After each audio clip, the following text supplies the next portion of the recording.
summer school by popular demand. Thank you.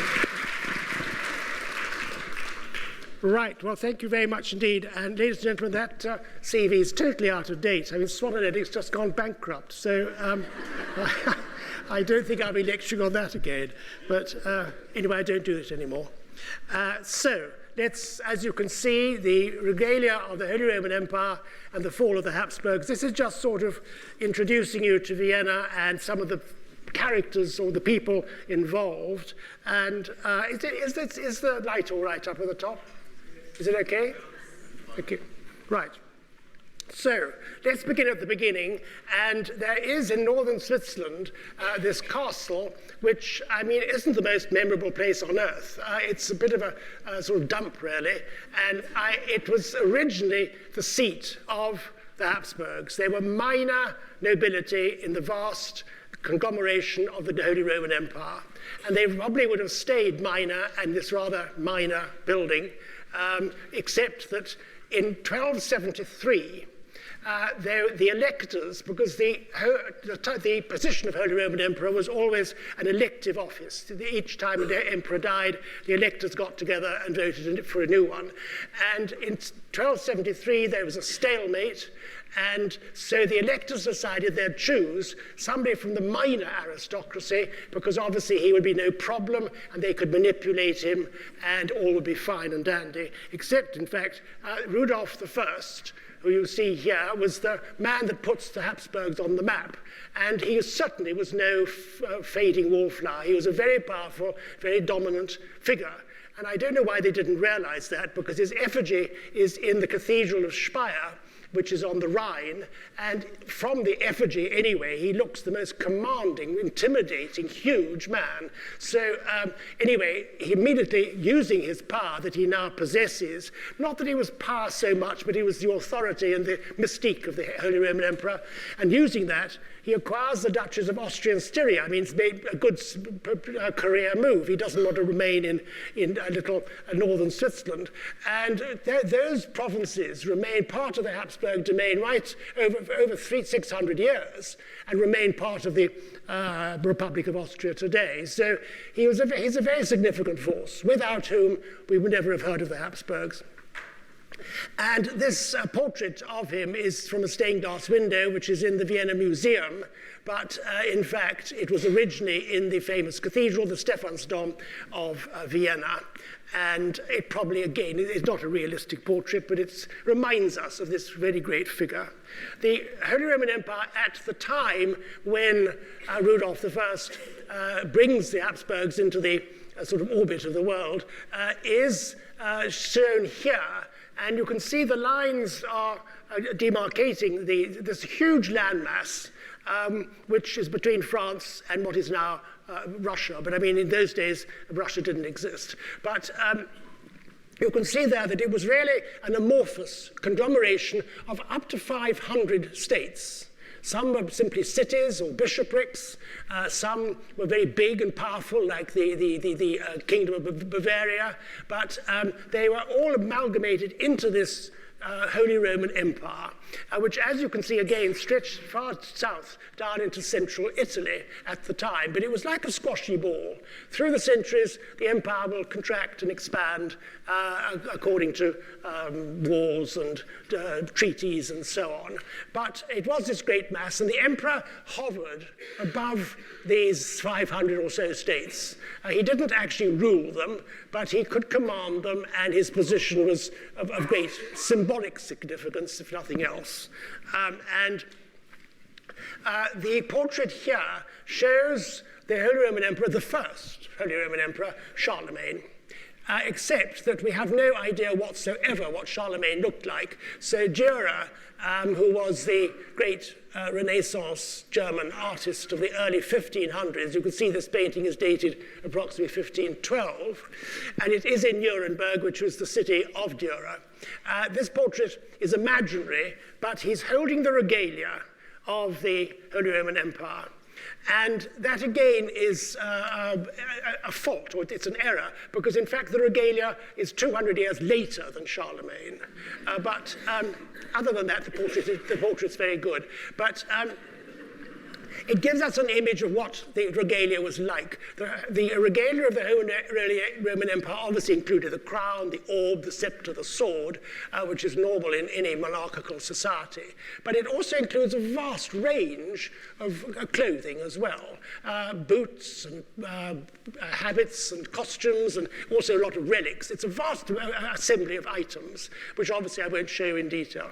But you can see there this imaginary portrait, and it gives us an idea of what it's all about.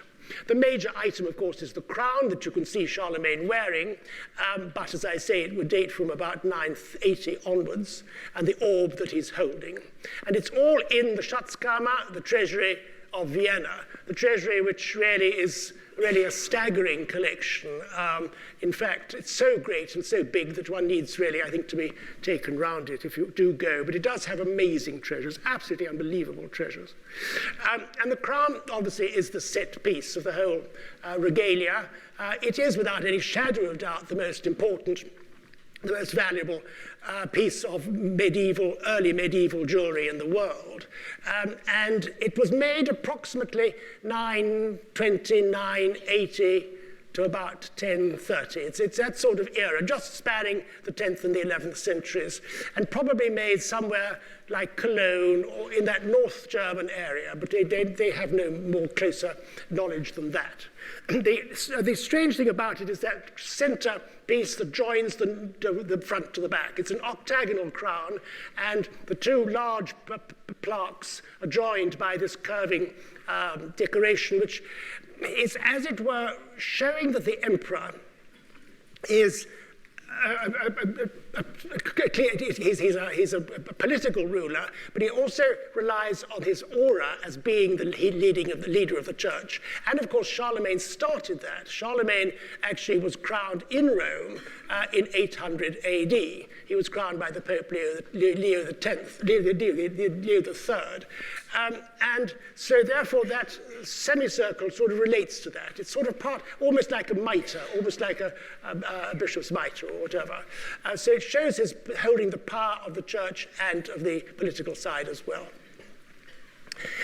The plaques contain in total 144 huge jewels, including plus 144 large pearls. And the jewels, of course, are not cut because stone cutting wasn't invented then, and they would have been rolled to polish them. They'd have been polished, but not cut. But they are very, very big and, of course, incredibly fine. The largest, as you can see in the center of the central plaque, just below the cross, is a huge triangular sapphire.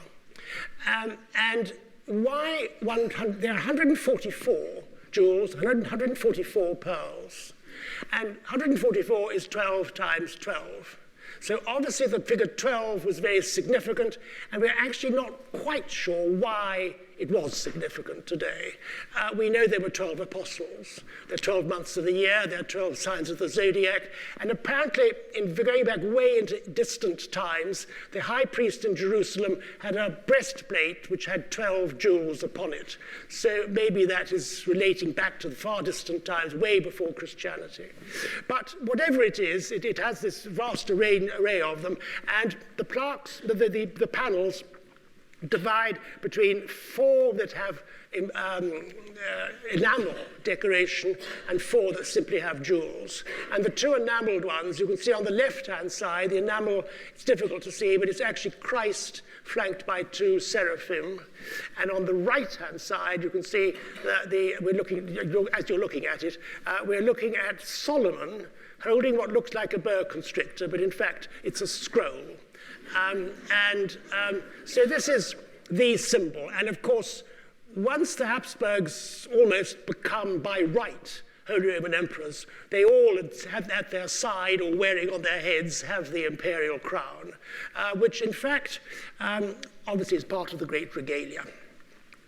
Now, the portrait of Charlemagne I showed you, the imaginary portrait, he was wearing this mantle.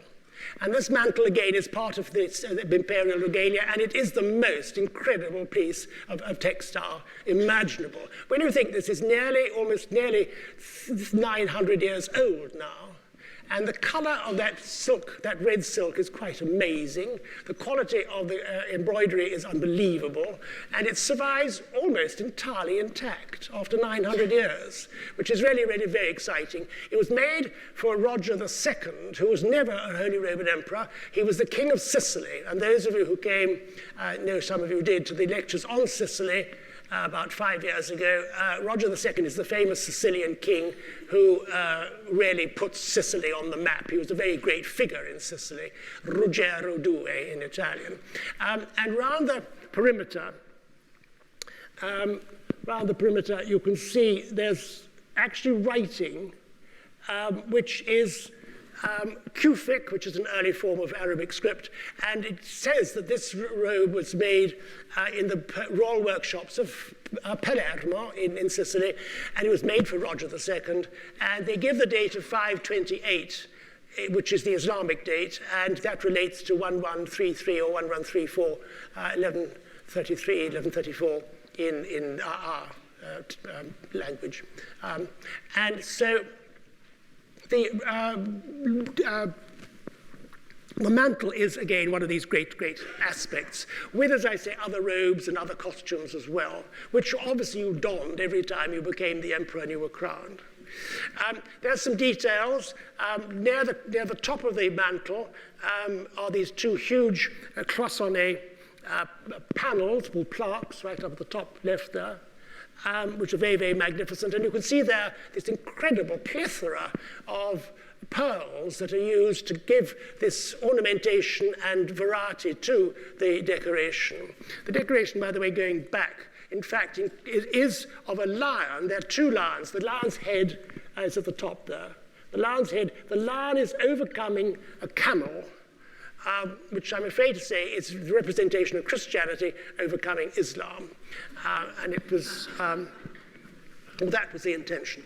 But here you can see the quality of the silk still today. And if you look at the lower right-hand panel, the extraordinary, absolutely unbelievable, minute needlework that is involved here in sewing this gold thread and creating these designs. Roger himself is shown in that portrait on the lower left. He's looking a bit bemused, I'm afraid, but then you can see a sort of disbodied hand coming in there. And actually that's the hand of the Virgin, so I suppose anyone would be a bit bemused if the Virgin suddenly crowned you, but there he is. He was a very great man, and he wasn't in the habit of being bemused, I can assure you. He was a very great figure. And the robe, as I say, is part of the regalia. Now, moving on from Roger II to one of the holy... The reason why the mantle, by the way, is in the collection is that Roger was never a Holy Roman Emperor, but his descendants were, so that's why it was acquired in perpetuity. Now, here is Charles IV, moving on to the 1350s, moving on some centuries. Charles V was elected, like all of them were. He was an elected emperor. He was of the Luxembourg dynasty, and he based his capital, as you know from last year's lectures of Prague, he based his capital in Prague. Charles IV, the Holy Roman Emperor, nothing to do with the Habsburgs. He was a Luxembourg man. Now, he is placing the Holy Cross on an altar, supposedly the altar of St Vitus. The Holy Cross in the painting is really very, very similar to the existing Holy Cross today. In fact, it's the same cross, except for the base. The rather elaborate Gothic base there has obviously been lost, and a rather more modest base has been applied later on. It's enormous. The cross is 95 centimeters, 3 feet high. And again, it's encrusted with pearls and huge precious stones. It is a reliquary, so that it's made of oak, and at the back of it, and I tried to find a photograph, but I couldn't find one. At the back of it, there are the compartments for the two great relics that are part of the regalia. On the left-hand side, you can see there, on the left-hand side, there is the spear, or the tip of the lance, that St. Longinus used to pierce Christ's body when he had died on the cross. And that fits horizontally across the two horizontal arms there.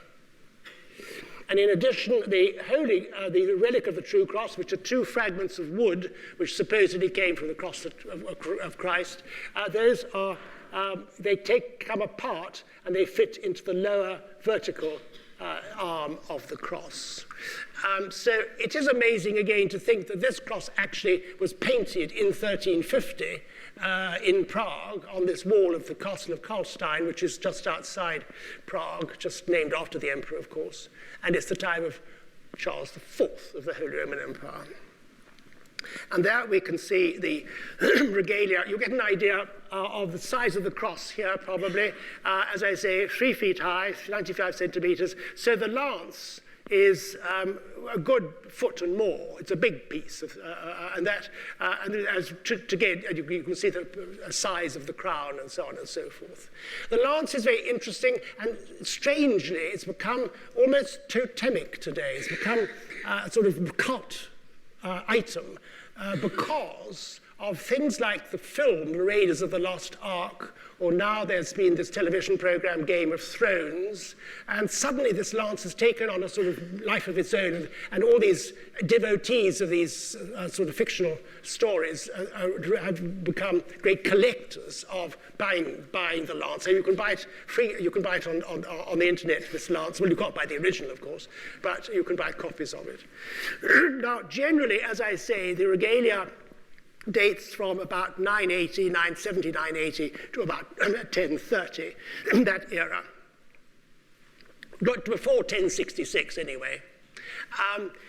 The lance, though, the metal has been analyzed, and it's regarded as being from about 800 AD, so it's much earlier, about the time of Charlemagne. And then within the lance, you can see there right at the top, there's an inserted into the lance is a nail. And that, according to the experts, is a Roman nail. And so whether it was used to crucify Christ is debatable, but it would have been used by somebody during the time of Christ. So that is quite significant. And that also adds to this mystique of the lance today, which is, as I say, sort of on the internet all the time. The gold sleeve that covers the center is not really for decoration, it's practical because the lance is split in the middle. But these relics that, of course, at the time gave enormous prestige to the holder and the owner of these, gave enormous prestige to the emperor. So these are the regalia of the Holy Roman Emperor. Now, the Holy Roman Emperor was, as I say, elected each time the office was vacated by somebody's death. And again, Charles IV in Prague will enact an imperial bull, an imperial order or law, establishing the 7 electors. And they are, as you see there, the archbishops of Mainz, Trier, and Cologne. Those are all cities, as you know, on the northwestern side of Germany. The King of Bohemia, whose capital was Prague, the Duke of Saxony, whose capital was Dresden, the Margrave of Brandenburg, whose capital was Berlin, and the Count Palatine of the Rhine, which is the capital of Heidelberg. And these 7 men met every time a new emperor needed to be elected. And from the late 1400s onwards, as we shall see in a moment, from the late 100 onwards, it became almost a tradition that the Habsburgs were elected time after time after time. One must assume that in modern parlance, thick brown envelopes laden with dollars were passed. In those days, there'd be sort of bags filled with gold coins, I think, which were presented every time an election took place. But anyway, that's pure supposition. I'm sure they were all very honorable men. Those are the 7 who elect the emperor. Now, in Vienna itself, is St Stephen's Cathedral. You can see it on the right-hand side in both photographs, and so the Stephansdom, which actually is symbolic of the rise of the Habsburgs. After Rudolf I, in 1273, Austria becomes the seat of the Habsburgs, and then successively, through the 13 into the 1400s, the Habsburgs rise, with a dip or two, but they rise progressively to become significant power brokers in the world. And so the cathedral dates from that. It dates from about the mid-1300s to the early 1400s. Late Gothic, in other words, way long after churches like Chartres or Salisbury, the Cathedral, or so on. So it is a late example of the Gothic world with its great south tower, you can see, and then the two smaller west towers, which are, in fact, the entrance to the cathedral itself. Now, in the black and white photograph, you can see that there's no roof in the cathedral. That is taken in 1945. Now, Austria, of course, as you well know, was part of the German Reich. Germany took over Austria in 1938 at the Anschluss. There was no war damage done by the Germans, obviously, because it was part of their territory. At the end of the war, though, as the Nazis were losing, so the Russians were progressing from the east. And then a considerable amount of damage did take place in Vienna through Russian bombing to try and dislodge the Germans, which of course they did finally successfully, but it caused a lot of damage, not, however, to the roof of the cathedral. The cathedral is actually a sort of strange product of man's cruelty and man's stupidity and man's bad behavior, because at the time of the retreat of the Germans, when the Russians were coming to actually capture Vienna, there was a group of looters who looted a building near to the cathedral. In doing so, this building caught fire. Whether they set it on light, we don't know. And the looters then fled, leaving the fire to burn. And of course, the fire spread, and it spread to the roof of the cathedral. So it actually wasn't. It was a sort of adjunct, but it wasn't a real sort of war damage itself. However, it's now restored, and you can see here the roof is got this wonderful polychrome tiled ornament, which relates actually to Burgundian roofs. And of course, as we shall see in a moment, the Burgundians married, or the Habsburgs married the Burgundians, married into the Burgundians. There you can see the north facade, where the tower obviously was never completed. They naturally intended to have a great steeple, but instead of which they plonked eventually a rather apologetic little pepper pot instead. But that's typical of the Gothic cathedrals. They hardly ever are completed because they take so long to be built. And here again we can see the cathedral from the air. It's rather like the Firth of Forth Bridge, I think.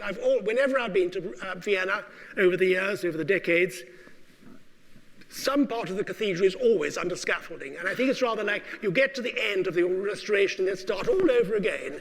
And I think that's right. It's like the Forth of Forth Bridge. You can see there's scaffolding on the... I can't see. I didn't mean to do that. But anyway, oh bother. What have I done now? No, I'm going forwards instead of backwards. I wanted to show the scaffolding, but I don't think it's terribly important. Now, here is the nave, and it is, as I say, late Gothic. It's soaring, wonderful verticality with these wonderful arches rising into the infinity, really. But one must remember that Vienna was always a frontier town.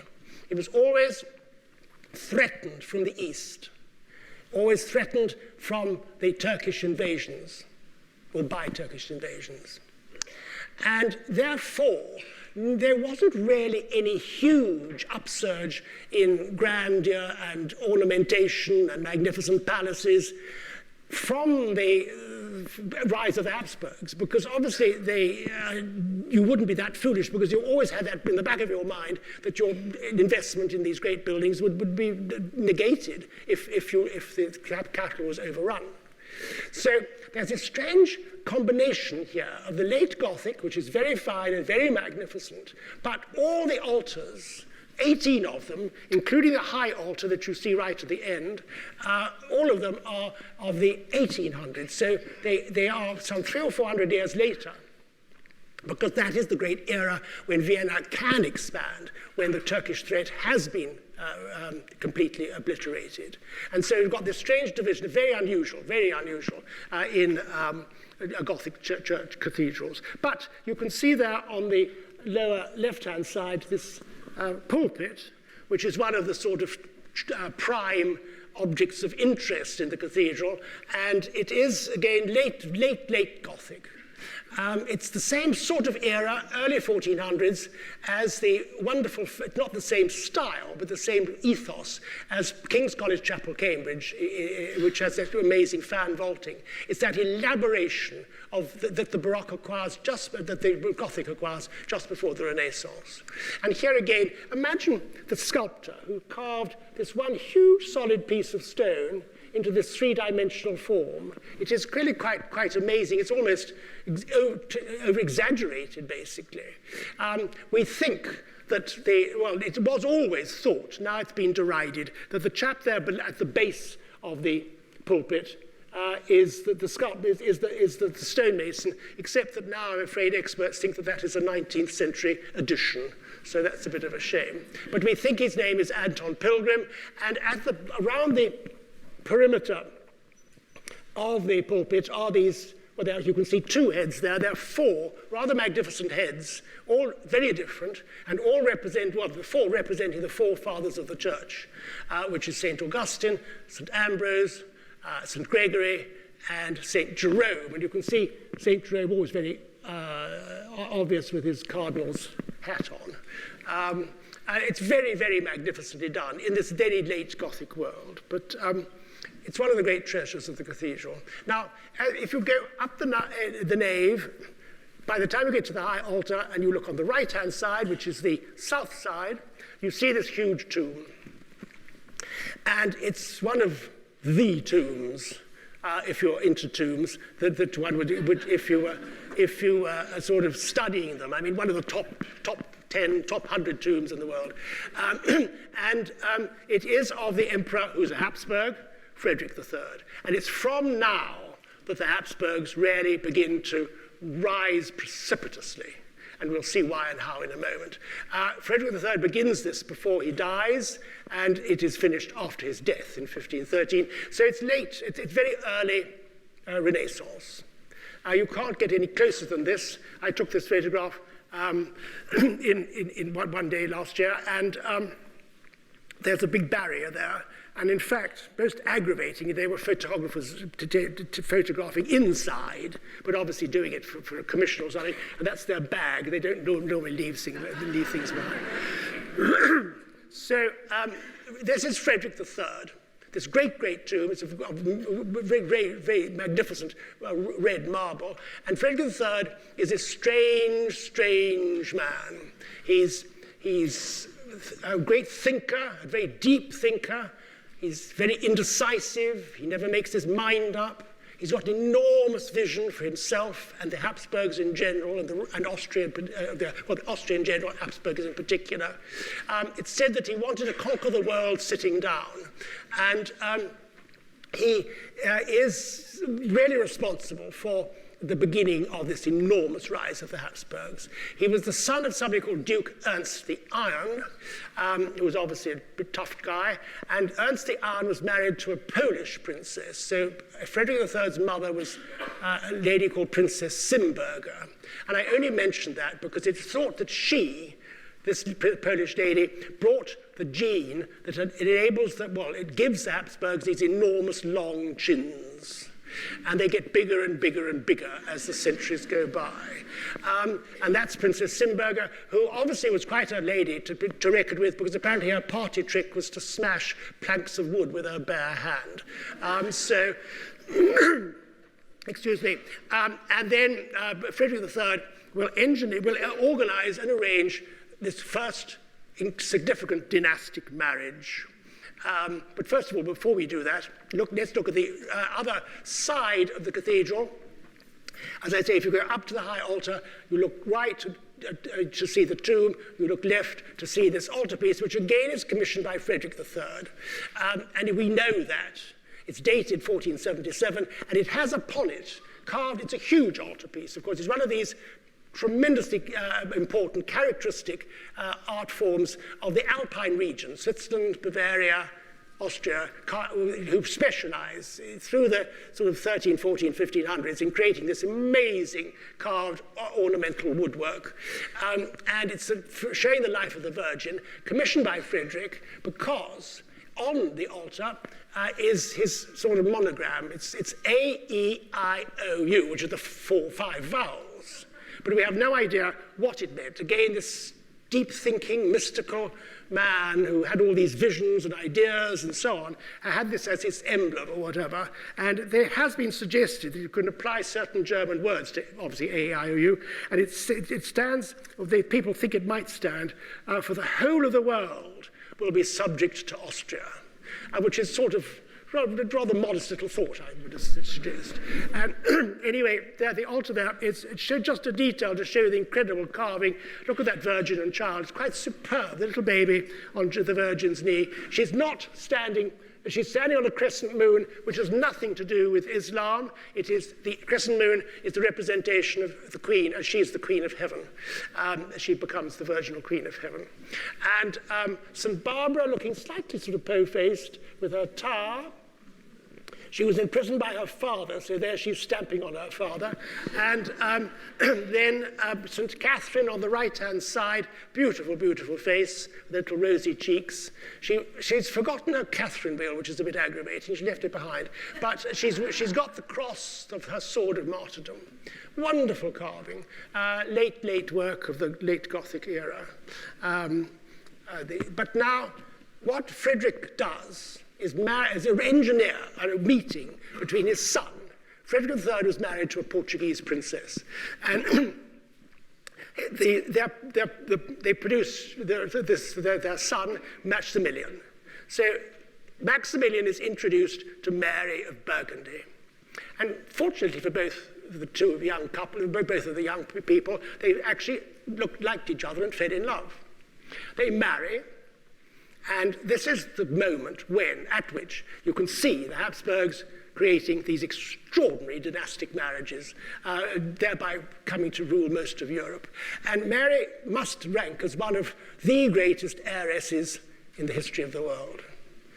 She brought to the marriage, and it took place, as I say, in 1477, she brought to the marriage the whole of sort of the Low Countries. And here, the lighter colour is her property. Just as you inherit a pearl necklace from Auntie Flo, she inherits all these lands. And then the darker colour is lands which are subservient or under the control of the Burgundians. She was an enormous heiress, partly, of course, by the time they marry, the cities of Bruges and Ghent in modern Belgium are producing wealth of enormous extent. And so this is the first great step upwards. It brings territory, it brings wealth, it brings prestige to the Habsburgs with this dynastic marriage between Maximilian of Austria and Mary of Burgundy in 1477. However, if you inherit your pearl necklace from Auntie Flo, it doesn't talk back to you. It's just very pleasant, very pretty, and you'll enjoy it.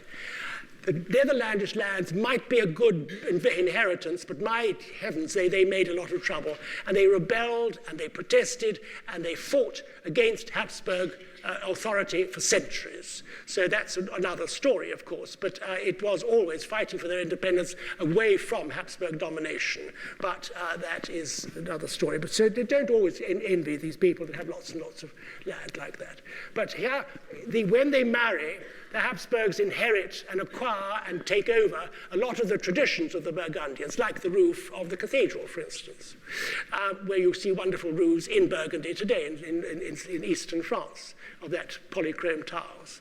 But here is the Order of the Golden Fleece, which was the order of chivalry, actually established by Mary of Burgundy's grandfather, Philip the Good. And the Order of Chivalry is the Order of the Golden Fleece that he establishes to try and unite these disparate lands that he rules over, speaking different languages, particularly French and Flemish. And so they're all different languages, different traditions, different attitudes, and he tries to unite the various leaders of these lands that he controls under one chivalric order. And that is taken over by the Habsburgs. This is in the treasury today. It's the most magnificent gold chain with the gold fleece hanging from it. And again here, sadly, Mary becomes the inheritor of the Low Countries when her father dies in battle. Father is called Charles the Bold, and Charles the Bold fought 3 battles in the 1460s, 1470s against the Swiss, and he lost all 3 of them. And he lost all his treasure, not all, but 90% of his treasure. He was the richest man in the world. He was the sort of Bill Gates of the time. And he had enormous wealth. And he had it all with him. We went fighting with all his wealth. And then, of course, when he lost, the wealth was divided between the Swiss. It's all disappeared. Whoops, like that. So few fragments survive. And this is a beautiful, beautiful brooch. It's obviously enlarged. It's about 5 centimeters, 2 inches across, the size of a sort of normal brooch size today. These little enamel figures, probably it would have been a wedding gift, probably from the bride to the groom, not the other way around. And then you get these large pearls and a big, huge emerald below and a ruby above. And the top of it is lacking another leaf. But that is the sort of treasure which you could expect multiplied 1,000 times, but it's all gone. Again, here, look at this incredible Burgundian cup and cover. It's 18 inches, 46 centimeters high. It's one of the finest examples imaginable of medieval hard stone cutting. It's the hard stone rock crystal shines gleaming in the light, but then also the lid is made of enameled gold. It's inlaid with pearls and diamonds and rubies, and is one of the finest objects of its type anywhere. And again, one just longs to see what the other things were that were lost. And so what happens is that then the marriage between Maximilian and Mary produced 2 children, but Mary dies 5 years after the marriage. She dies when she's 25. She dies in a hunting accident. And her husband, of course, continues on his merry way, continues to be this very great figure. And rather like his father, Frederick III, Maximilian is this very deep-thinking, very ambitious, sort of megalomaniac man, and with enormous visions of the greatness of himself and his dynasty. And this is rather exemplified by the fact that he's holding a pomegranate in his hand. Now, that is basically used so often in portraiture and paintings as a religious symbol. It's the sort of continuity of life and the fertility and so on. But here it's meant to represent, in fact, what is cohesion in diversity, which is, in fact, what it means is all the pips, or the seeds, rather, of the pomegranate is the Holy Roman Empire. And then the skin is the cohesion. The skin is held by the emperor, and he's holding it all in his hand. It's typical of the sort of vision, typical of this confidence, this ability to really sort of see himself as an almost all-powerful creature that is painted here, very wonderfully summed up, I think, by Dürer. This great portrait is in the art gallery, which we'll look at in detail tomorrow. By the way, he's wearing a jewel on his hat, and above there is the Order of the Golden Fleece with the coat of arms of Austria inside. Now, he will engineer the second marriage, the dynastic marriage. He will engineer the marriage of his son, who's known as Philip the Handsome, to Joanna of Castile. And that will bring the throne of Spain into the orbit of the Habsburgs.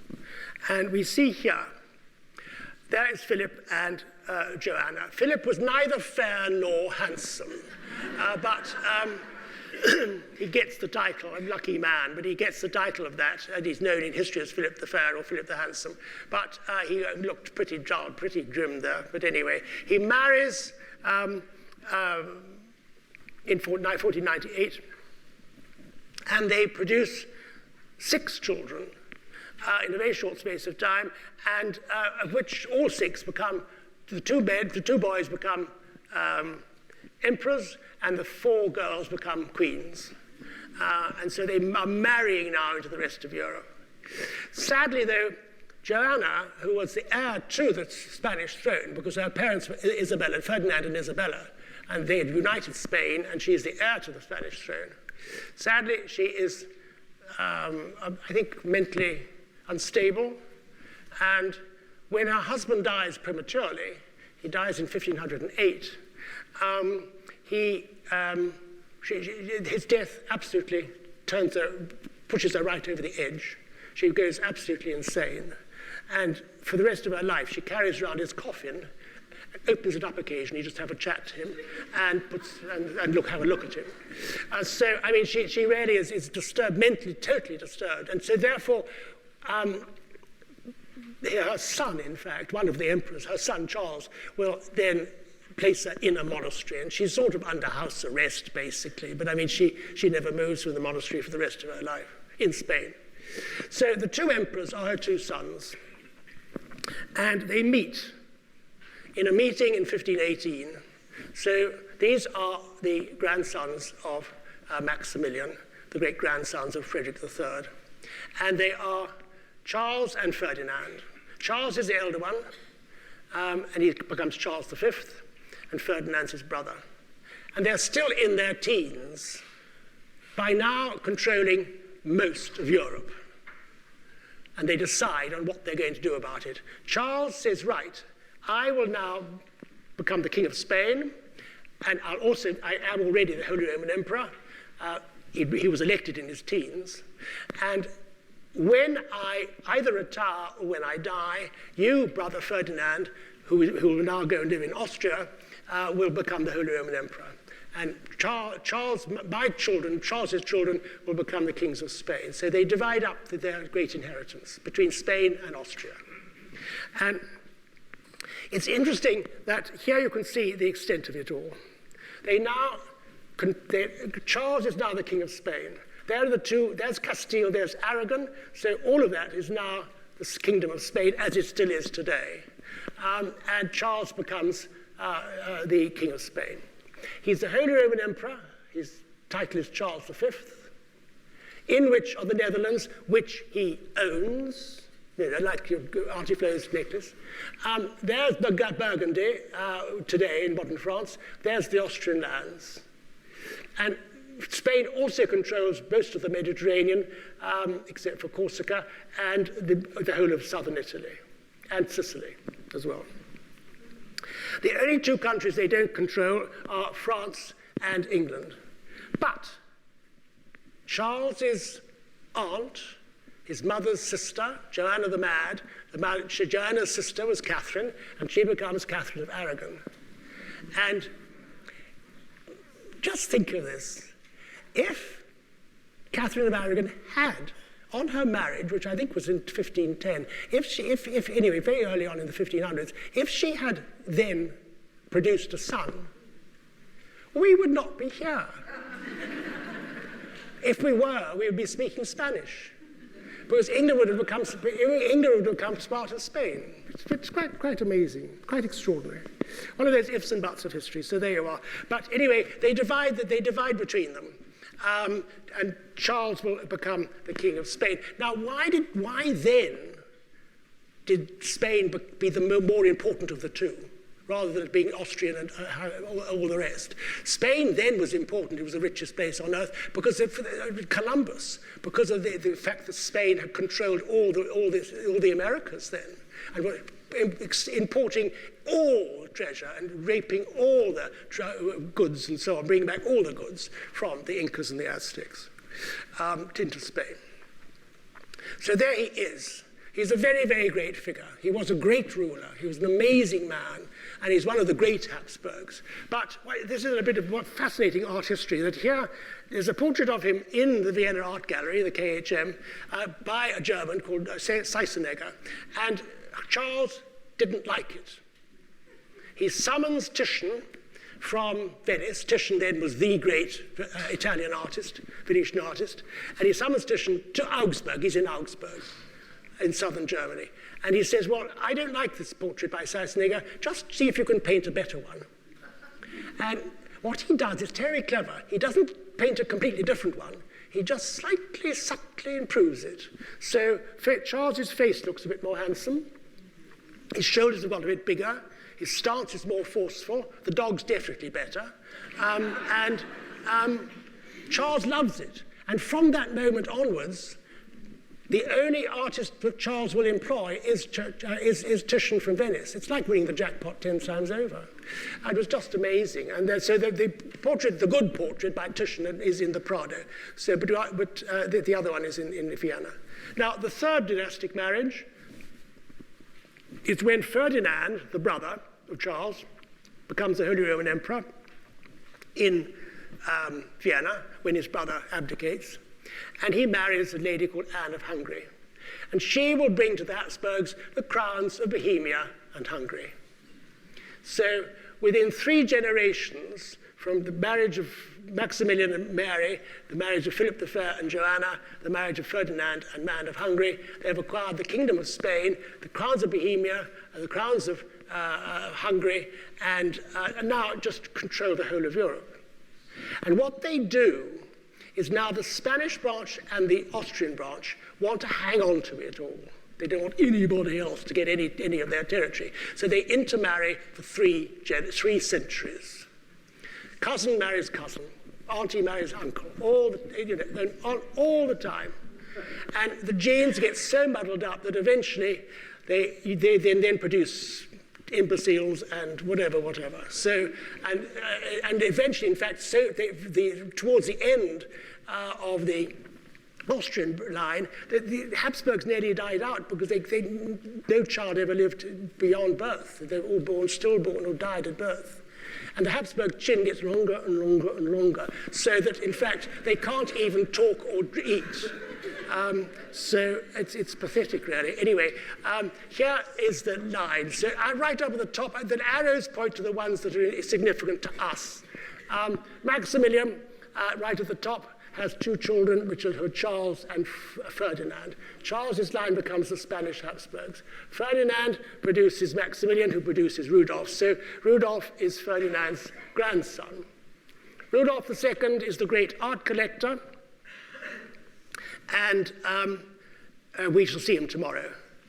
Then we jump to Leopold, who is not significant himself. He's a rather poor ruler, but he is the emperor when the Turks are eventually defeated, and Vienna can now, for the first time in its entire history, breathe a sigh of relief. And then the building explodes. The building just takes place like nobody's business, as we'll see. Then Charles VI is not a very great man again, but his daughter is Maria Theresa. So there are the 3 of the 18th century. Leopold I with his long, long chin. Charles VI, who was at the time was the man in Vienna as the Roman emperor, who was, during his era, they built all these magnificent palaces, which we'll see the day after tomorrow. And then Maria Theresa is this great, great figure. She's one of, like Charles V, she's an enormously powerful, enormously successful Habsburg. And when she becomes the ruler of the Austrian lands, all the neighboring states, particularly Frederick of Prussia in the north, think, she's just a woman. She'll just be knocked over with a puff of wind. And she fights back. She fights back, and she doesn't let anybody conquer her lands at all. And she's a very great figure. There she is as in her widow's weeds. She married a man called Francis of Lorraine, who becomes the emperor just in her stead, because she can't, because she's a woman. So her husband just, gets it. I think a lot of money changed hands that time.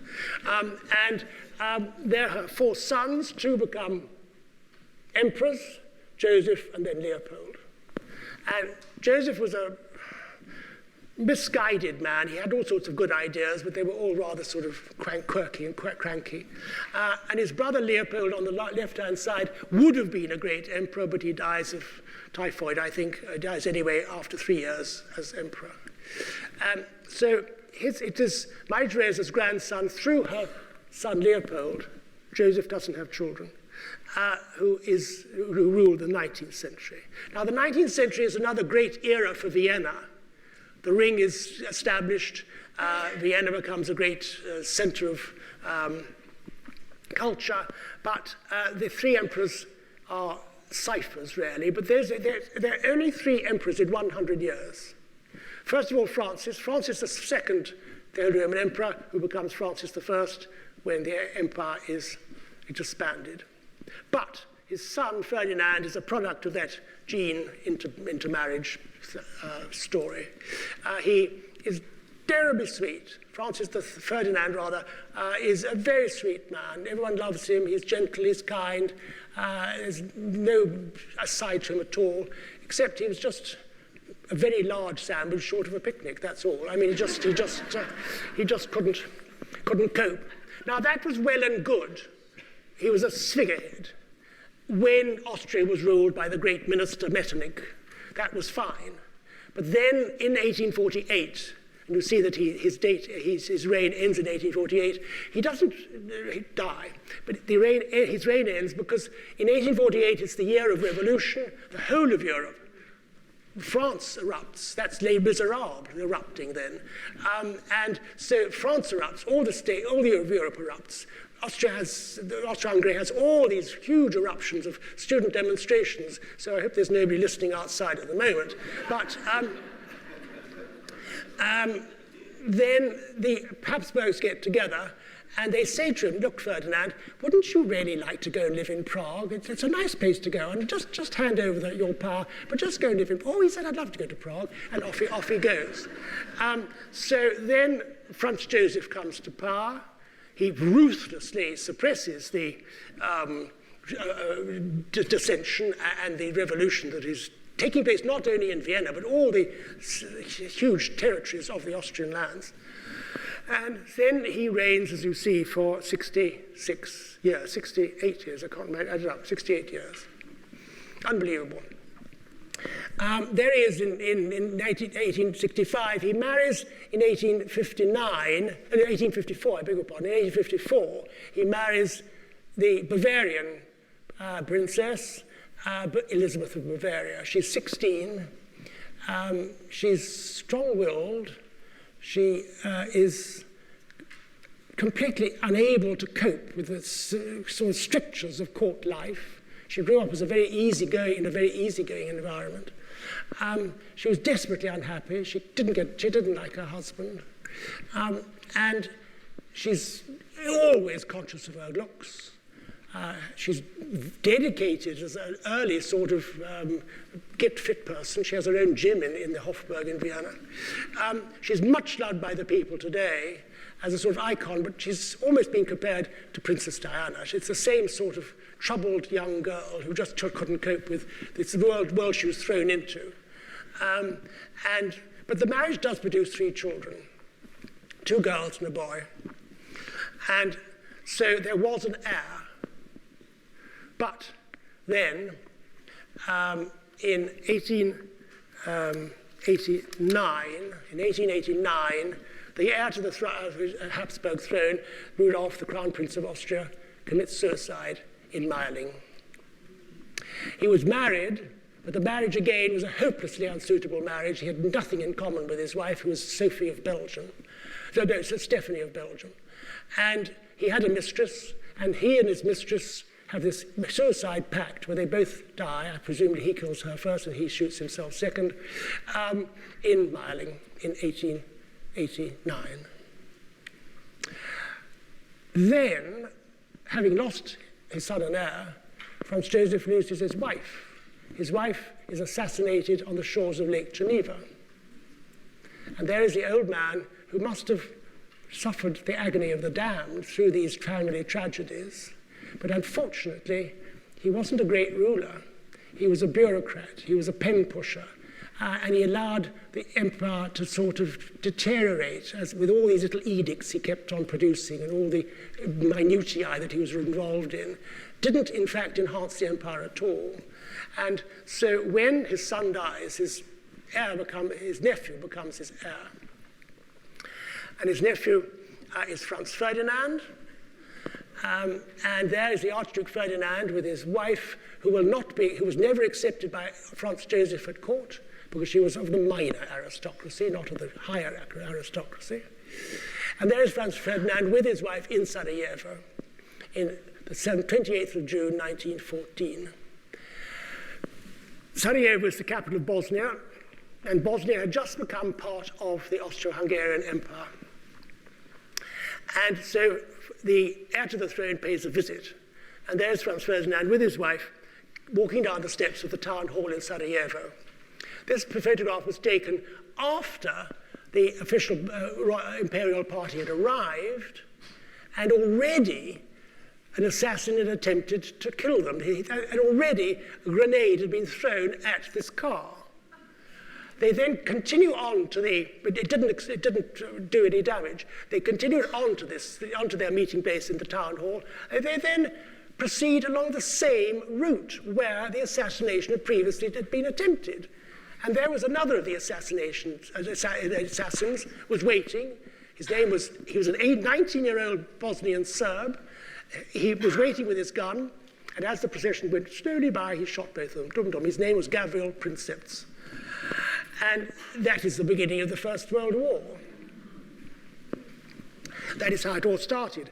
And so then 2 years later, in the middle of the First World War, Franz Joseph eventually does die. Excuse me. And there we can see the last emperor, whose name is, what am I doing? Oops. Getting so excited.